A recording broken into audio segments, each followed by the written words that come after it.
consumer neuroergonomic sessions. And she has been working for many years now in trying to study brain and physiological signals to study the user's cognitive and affective states. And these last few years, she has done very interesting works in brain, interbrain, and physiological synchrony, which she's going to talk about today. So thank you very much, Anne-Marie, for coming all the way to Bordeaux to tell us about that. So, and thank you, Fabienne, and the whole organization for inviting me. So I'm very happy to be here, even though I could not follow all the talks today, unfortunately. And I will also give my presentation in English, even though there was a beautiful French title for my talk in the program, but it's about the French. So indeed, I am going to talk about multi-brain synchronization or physiological synchrony in the brain and also in the context of education. But I also will tell you about what we also have been working on a lot, that is on synchrony in other modalities. So not only brain signals, but other physiological signals. And also we look outside of the educational context. So most of the work that I will be telling about today is actually the PhD work of Ivo Stoeldreyer, so I want to specifically acknowledge him in this talk. Also we started this work with a big project, NeuroLab NL, so that started about 4 years ago and just ended the beginning of this year. And that was about applied neuroscience for the benefit of youth and for learning and safety. So there were different strands and we were in the wearables strand, leading that one.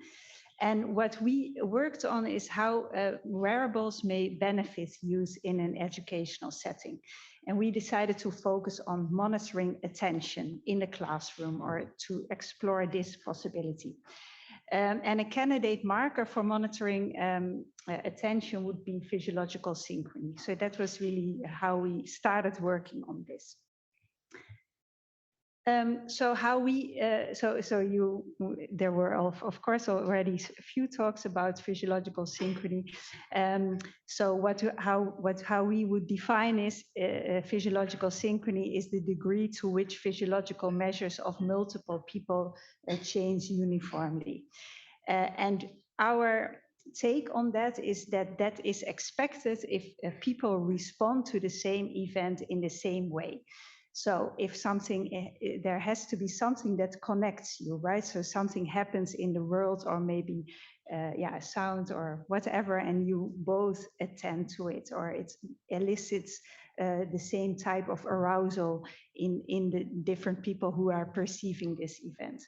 So in this way, you can use it maybe as a marker of a shared attentional engagement. So we can, if we can detect this, we can potentially use this to identify events that draw attention and are considered relevant by a group. We can also just monitor the attention in a group and use that.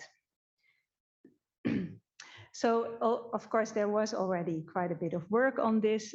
So we already had also a review in the talk by Guillaume Dimas. So what I mentioned here is that we already knew that moments of high physiological synchrony between viewers of a movie co-occurred with interesting events. So that was work by Dmowkowski et al. And also Suzanne Dicker showed that physiological synchrony between students in a classroom predicted engagement. So this was work done in EEG. And there is also a lot of work on physiological synchrony in peripheral physiology, so heart rate or skin conductors, for instance. But this is in the literature mostly views of general connectedness, social connectedness. And we wondered, can we also, to what extent does this also relate to shared attentional engagement? And can we use these physiological signals in the periphery to monitor this? Because this is often a much easier channel to measure in real life. So the questions that we want to explore here, I listed them here. So is a physiological synchrony in peripheral physiology indeed informative of attention? And can it therewith also predict cognitive performance? So is it a useful marker that is predictive of performance later on? And can we also, if this is the case, can we capture that using wearables? So to be able to make the step to real life. So we explore these questions first in a lab experiment. And I will tell you about that. Then in the next step, we look at real life data actually measured at schools in the class, and we using wearables, and we explore these data to see whether it is possible with all the noise and everything going on to detect physiological synchrony. And we also went to the school to ask, because we envisioned, like, if you can monitor the attention in a class, that we can potentially use that. But what do students and teachers actually think about that possibility? So we had focus groups in a school on this. So I will tell about this. So this is all this NeuroLab project. And also, hopefully, if there's enough time, I will tell about a more recent work where we look at physiological synchrony and attention in other contexts than the educational context and outside of context where you really ask people to attend with more than natural fluctuating attention that can be caused, for instance, by a personal trait or by a lack of sleep. So how will it work out there? And those things are interested in other contexts. Okay, so I will start by telling you a bit more about this lab experiment. So in this lab experiment, we presented all the participants with the same auditory stimulus, but we asked the different people to attend to different parts of this auditory stimulus.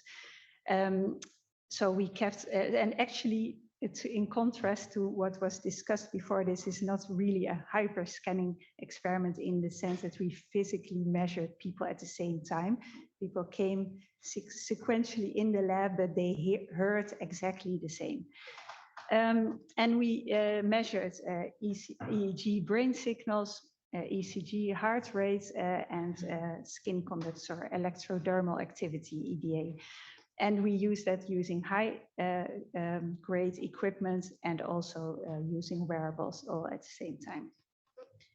So this is what it looks like. This is a participant in the lab. And yeah, so the wearables, I should say, were then only for the EDA and for the heart rate. So we use these wearables, Wahoo Ticker and AdaMove.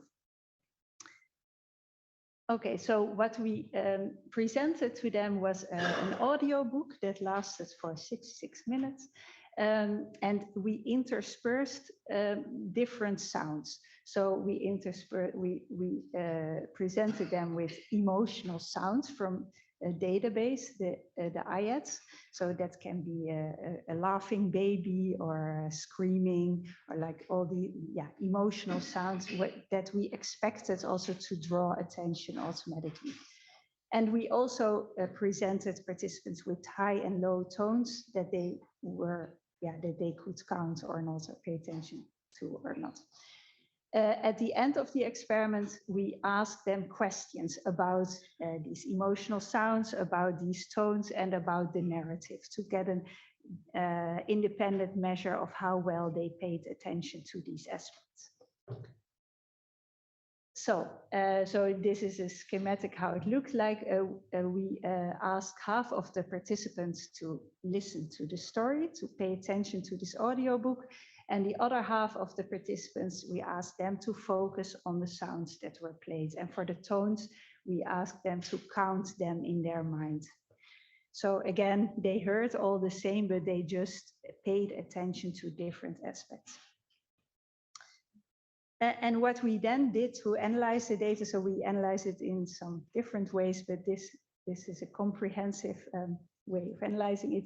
So we classified each participant on the basis of the highest physiological synchrony with the group with either the narrative attending group or the short stimulus attending group. So we know the signals of this group and of this group, and then we have like a known participant, and we say, is this participant more similar to this group than that group? Is the physiological synchrony higher here? Then we guess that this one is belonging, has had this instruction. So in this way, we can evaluate all these different modalities. How well, does this information tell us what they were attending to? So we did also the same analysis, not using all the data, but only parts of the data, because we also thought maybe at the time that everybody's hearing only the narrative and no short stimuli are showed, maybe that is not so informative because there's nothing else to hear. So maybe everybody will be listening to the narrative and the information is only in the parts where the short stimulus were played. So we also did that. Okay, here's a little bit about the method. So for the EEG, we did a correlated component analysis. So we found the components that are very much correlated and take the first 3 of them. So that was also a method used before. And also for EDA and heart rate physiological synchrony, we used a method that was used before based on Pearson correlations.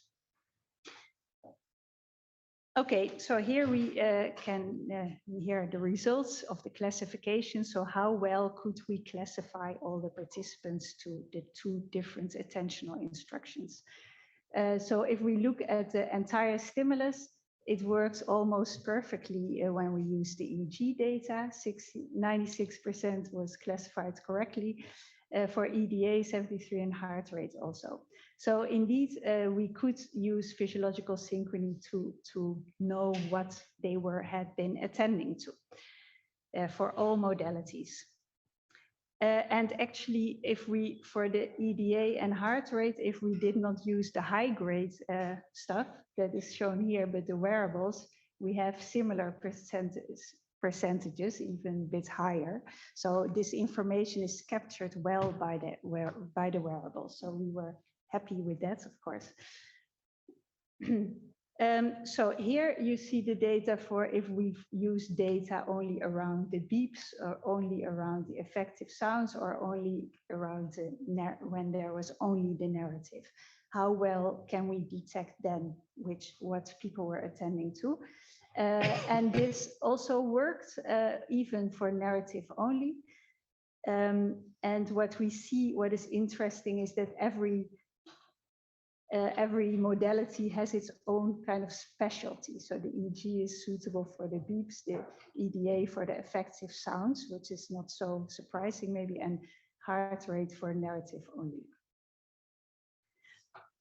Okay, so we also asked the questions. We asked people at the end how, about the stimuli that we presented. And indeed, the attentional instruction affected performance on the questions as we expected. So people who were asked to attend to the narrative answered questions about the narrative more often correctly than the other group. And the short stimulus attending group had performed better on questions about the short stimuli as we expected. But the question is, does the physiological synchrony also predict this performance? So what we did is that we rank ordered the participants in terms of performance. So somebody who has almost all questions correct, does this person also have the highest synchrony with the group that question belongs to, right? So in that way, you can kind of see whether this is predictive.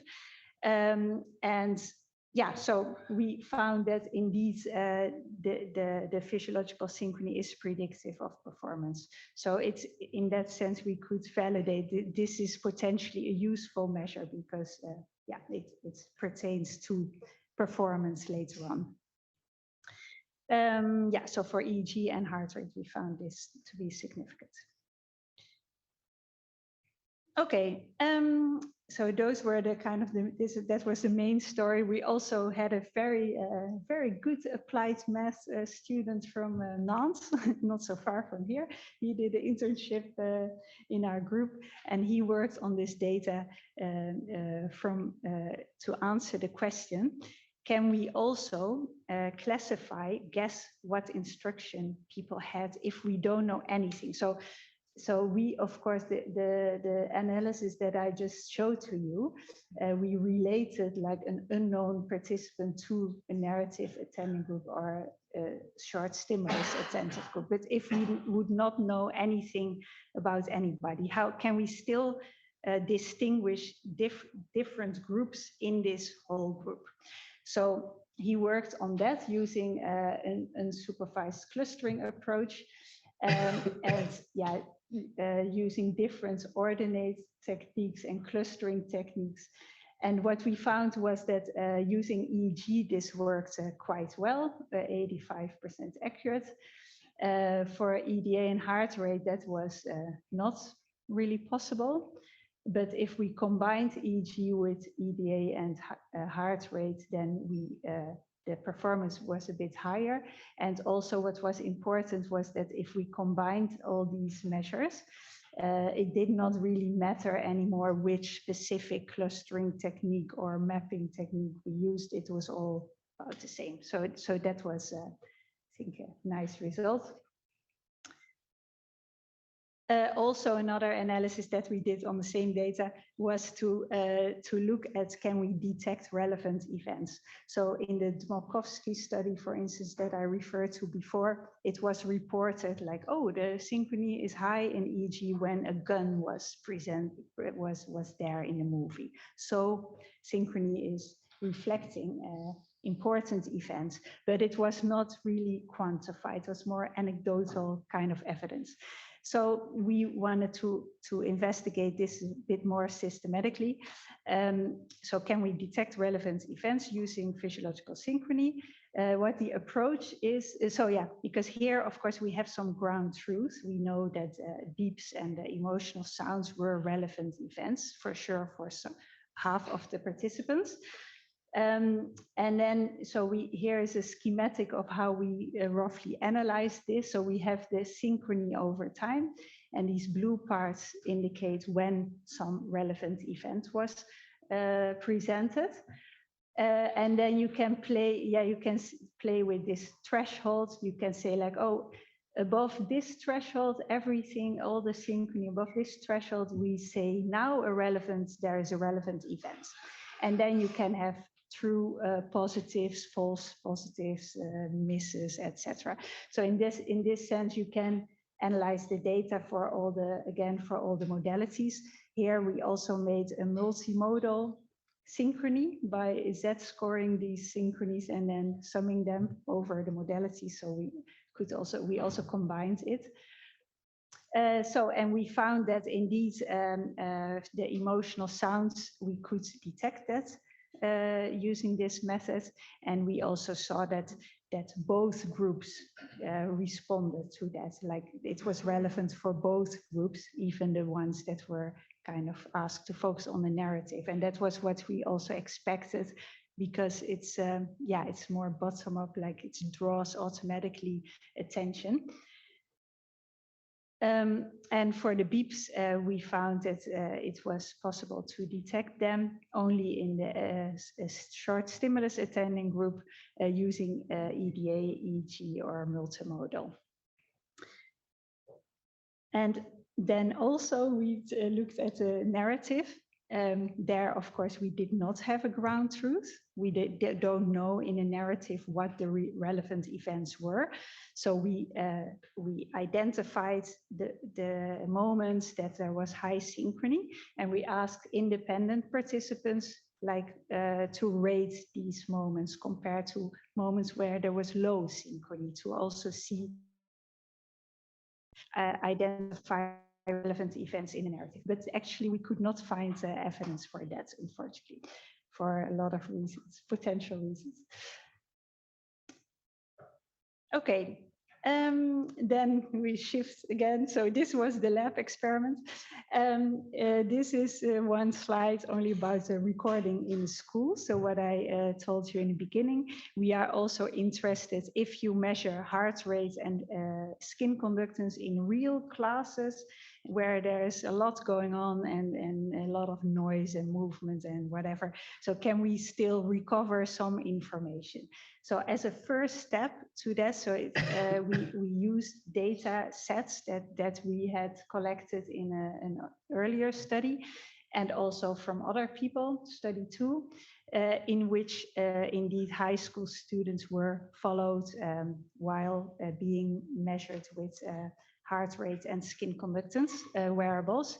And what we try to, what we did was to see whether the synchrony of students in the same classroom is higher than students in different classrooms.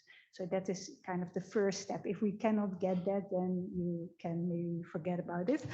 And that indeed we found that it was possible. So here you see heart rate synchrony for students in the same class versus in different classrooms, and the same for EDA. So that was for one study, and this is for the other one where we see the same trends, but it was not significant, probably because we had much less students there, less in the same class.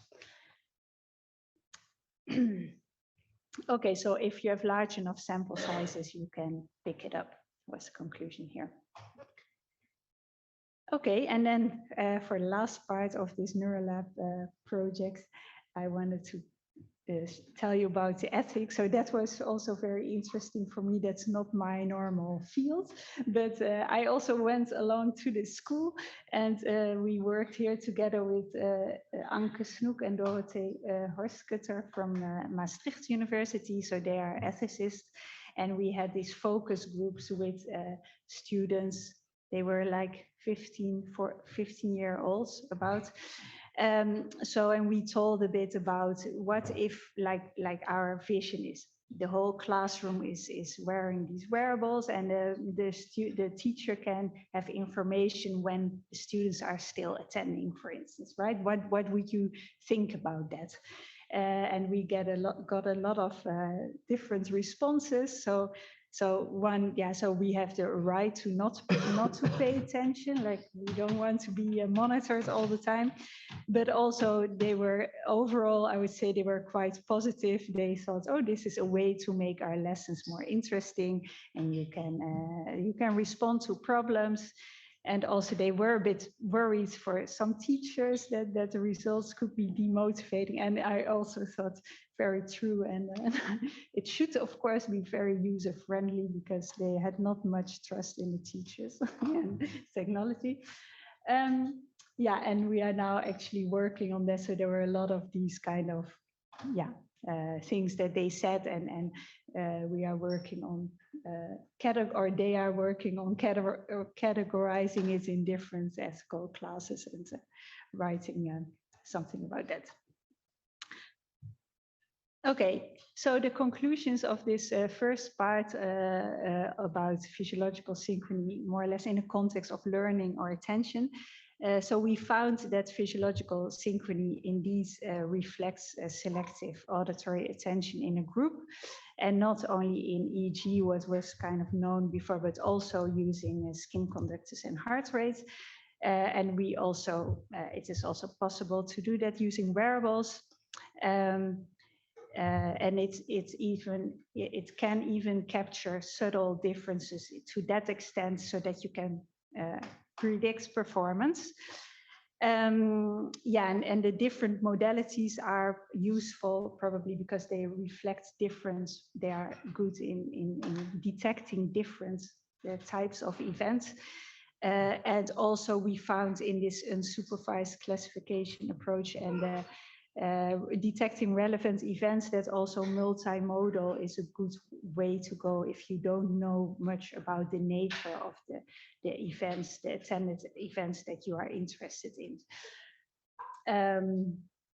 So we can maybe measure it in real classrooms and it is important with such a technology if you have an idea of using it to discuss with the end users beforehand, or we think we should do that to get input there. Okay. Yeah. Oh, I have time. Oh.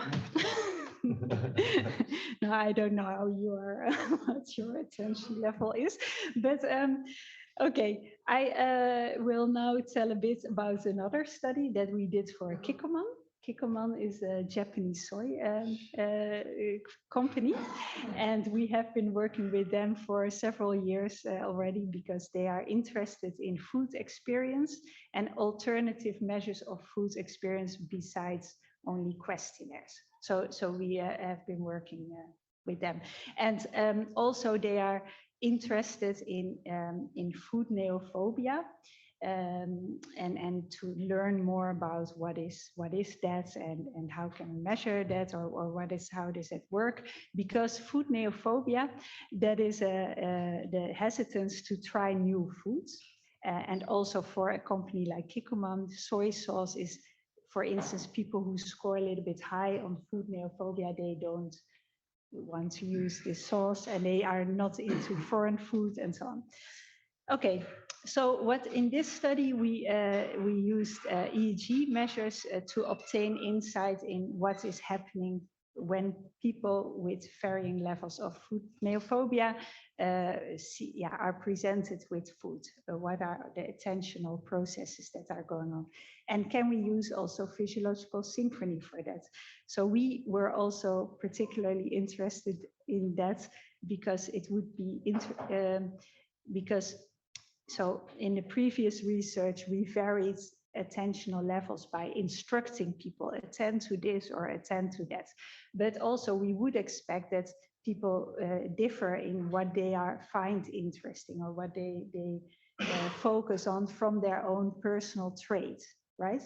And that is something that we could look that we could look into here, where the personal trait here is this food neophobia. So this is in the experiment that we did, and we also had a lot of other questions, but I will focus here on the physiological synchrony and the attention. So we had 43 participants who filled out a food neophobia scale, so that's a widely used scale to measure that. And we presented the participants with 20 unfamiliar and 20 familiar food images. And here familiar and unfamiliar was like Dutch, that's familiar, so this Dutch specialty, and Japanese, that is unfamiliar food. And we know food phobia, people who have high food phobia, they don't like the unfamiliar food in general. Familiar food, that's okay.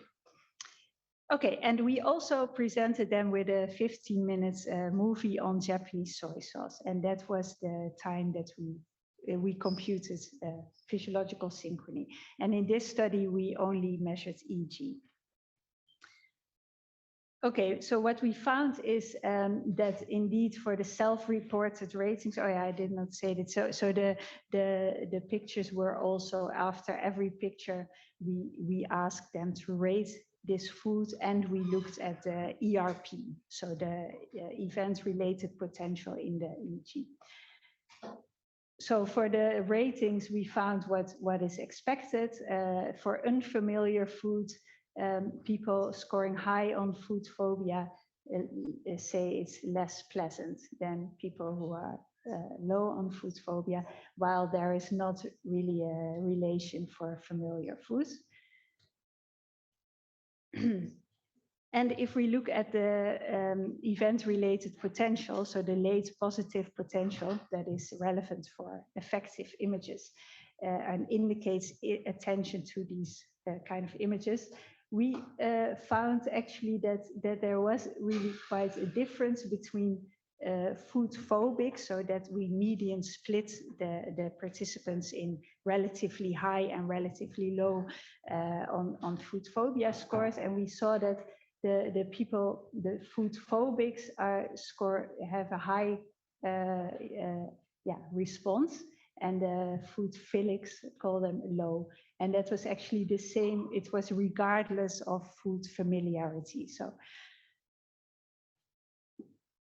and also there was this correlation. So the higher you score on food phobia, the higher this response was for both unfamiliar and familiar food images, indicating that there's a general kind of attentional bias to food in general for people with food phobia. And we were very happy to see that the similar result was reflected in the, this is the physiological synchrony in EEG. Also, and actually better almost reflected this or correlated with food neophobia, again indicating the higher interest or attention, engagement with this scary movie of the food. So what we found is that indeed we found a correlation between a personal trait and physiological synchrony, a personal trait that is expected to affect an attentional engagement. And we think that is important for the use of physiological synchrony as a measure of attention, because you are interested in these natural variations between people in attention that can be caused by anything besides only instructions. And for the food scientists, this was also interesting study, I think, because we revealed more or less that there's more going on in this food neophobia than only disliking of new food stimulus. It is really at the very early attentional stages that there is a difference already between people who like or who score high or low on food phobia. And if you only look at self-reports, you don't get a complete picture.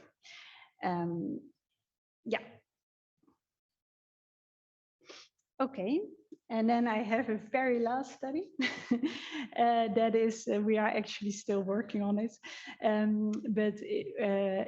So we did a big sleep deprivation study. This again, it's for another project again. So this was an internal TINO research project that was where we are interested in the effects of sleep deprivation on cognitive performance and how you can predict interpersonal differences between that. But the part I will tell you about is of course, something about physiological synchrony. So we know that sleep deprivation decreases vigilance attention. And what we were interested in is whether we can predict this decrease in vigilance attention during the night that you are awake using physiological synchrony before. So you can imagine also a kind of applied use for that. So that you can maybe see an error coming, right? So that is what we wanted to look at here. So in this experiment, we had 54 participants spending the night at TNO in groups. And here you see an image of them during the night in our canteen. And I was very sorry for the experimental leaders, but yeah, they did well. And so there was one night of sleep deprivation. And every hour, these participants watched a video, a 10-minute video, just a kind of nice short movie kind of video. And then we measured the physiological synchrony using these wearables that I discussed before, the skin conductance and heart rate wearables. After this video, they did a psychomotor vigilance task. So this is a very boring task. It's 10 minutes watching a screen, and then sometimes a stimulus comes up and you have to press a button as soon as possible. And if you don't respond within 2 seconds, it's a lapse, you're too late. So you can look at lapses and you can look at reaction times. And here I will only present the lapses, but it was the same. And also they were subjective scenes. And actually, before doing this study, we did a pre-study because we are a bit worried with these short movies and with these wearables. Are these movies, do they actually induce enough physiological synchrony to be able to do something with the results? So we actually verified that indeed these movies did induce synchrony, at least for the majority of the participants. And also we in this pre-study we confirmed again that this physiological synchrony was predictive of answers correct when we asked questions about these movies. So that was not significant then for every individual movie, but together it's, at least for heart rate it was, and it was the same direction. So we thought, okay, we can do this, hopefully. So here are the results of the sleep deprivation study. So this is the performance on this psychomotor vigilance task and the probability of lapses. So high is bad. And here, this is a very pattern that has been found before. So in the beginning, you perform quite well at the beginning of the night, but it gets worse and worse. And actually, in the morning, people again perform quite well. So, and that is also interesting because the subjective sleepiness is going like this. So they report they get sleepier. So that is not really the same as here. So that is just also nice side finding. Just asking people about their sleepiness is not really one-on-one mapping with them, how they perform. Okay, but at least there were these distinct patterns. And then here for reference, there's again the lapse probability over time. And here are the patterns of the physiological synchrony for EDA and heart rate. And unfortunately, we hope to find like a kind of reverse pattern here that would suggest that there is this, physiological synchrony goes down over the night and maybe up again. But that is not what we found. But when we looked more detailed in the difference, because these are of course averages, and we did find that if we use linear regression models, that physiological synchrony in EDA did contribute to predicting the performance. But yeah, we are still working a bit on how exactly on whether we can get that better. But at least there was some evidence that it was useful to predict performance, but not as much as we hoped, actually. So what we found, or what we also noticed doing this experiment, is that in how we set it up, you kind of wake people up. So they watch this movie and they're like, interesting, nice movie, and the physiological synchrony is maybe quite high, and then they do this task and then they kind of fall down again. So that might be a reason that there is not a very strong correlation, and then maybe it is better to have some continuous sound in the background during these tasks and use physiological synchrony to that. So that's for the next study on this. Okay, so to conclude here, physiological synchrony in EEG reflects attentional engagement as determined by individuals' personal traits. So that was the food study. And we again replicated that physiological synchrony in heart rate and the trend in EDA can predict performance. And we have some evidence that physiological synchrony in EDA predicts performance in a vigilance task during awakening night. Okay, and then the final slide.